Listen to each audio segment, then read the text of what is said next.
Some children don't remember a moment when they were allowed to just be children.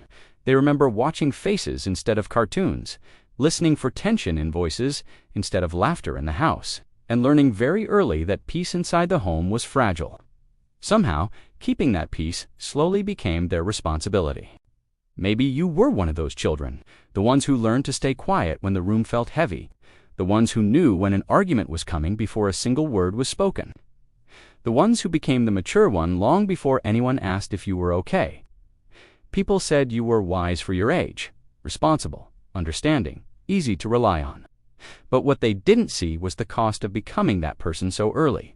Because when a child grows up in an environment where emotional safety is unpredictable, the brain adapts. It develops patterns designed for survival, and those patterns often stay long after the danger is gone. Psychology calls this parentification.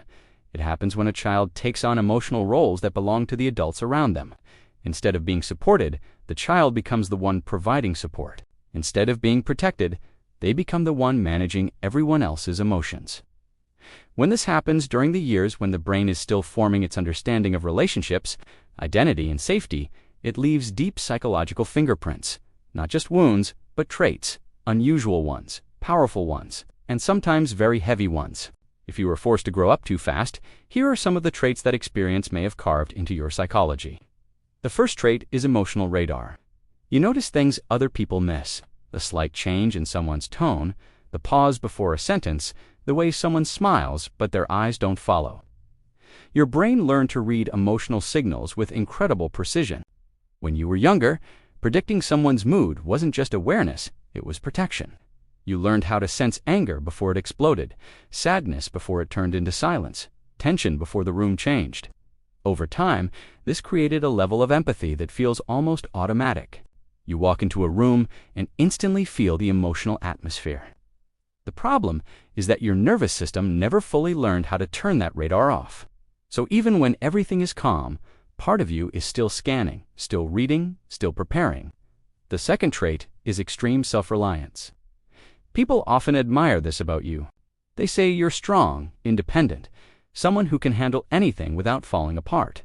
But that independence didn't come from confidence. It came from necessity.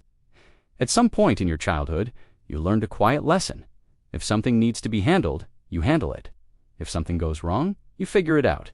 If you're struggling, you keep it to yourself, because needing help once felt risky. So now, even when people offer support, part of you hesitates. Not because you don't want connection, but because your brain still remembers a time when relying on others wasn't safe. The third trait is borrowed adulthood. As a child, you often found yourself in conversations or situations far beyond your age.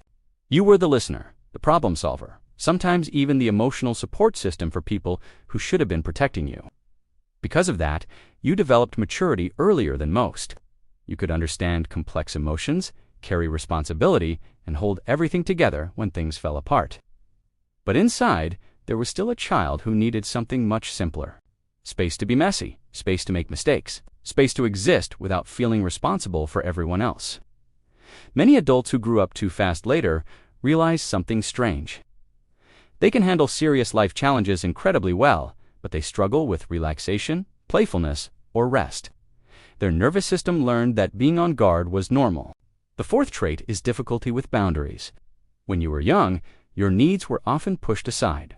Maybe you were told you were being dramatic, maybe your feelings were inconvenient, maybe the adults around you were simply overwhelmed themselves, so you adapted. You became accommodating, flexible, understanding, the person who made room for everyone else. But now, as an adult, saying no can feel strangely uncomfortable, even when you know you should. You might worry about disappointing people, upsetting them, or losing them. Psychology calls this boundary confusion. It happens when someone spends so long prioritizing other people's emotional needs that they forget how to prioritize their own. Learning to set boundaries later in life can feel unfamiliar, but it's one of the most powerful steps toward emotional healing. And the final trait is something quieter. Something many people who grew up too fast carry for the rest of their lives. It's a deep understanding of human pain. You see through people's masks. You recognize when someone is pretending to be okay. You can sense the hidden struggles behind someone's calm voice or confident smile. Not because someone taught you this, but because you lived in an environment where emotional undercurrents were impossible to ignore. This awareness can make you incredibly compassionate and perceptive. But it can also make you carry burdens that were never meant to be yours. Because when you understand people deeply, you sometimes feel responsible for their pain, and that's a heavy role to hold. So if you grew up too fast, if you were the child who had to become strong before you were ready, understand this: the traits you developed were not accidents, they were adaptations. Your brain did exactly what it needed to do in order to survive the environment you were in. But survival patterns don't have to define the rest of your life. You're allowed to learn new ones. You're allowed to rest. You're allowed to stop carrying responsibilities that were never meant for you. And most importantly, you're allowed to care for the child inside you who had to grow up before they should have. Because healing doesn't mean erasing the past. It means giving yourself the safety you didn't have back then. And finally learning that you don't have to hold the whole world together anymore.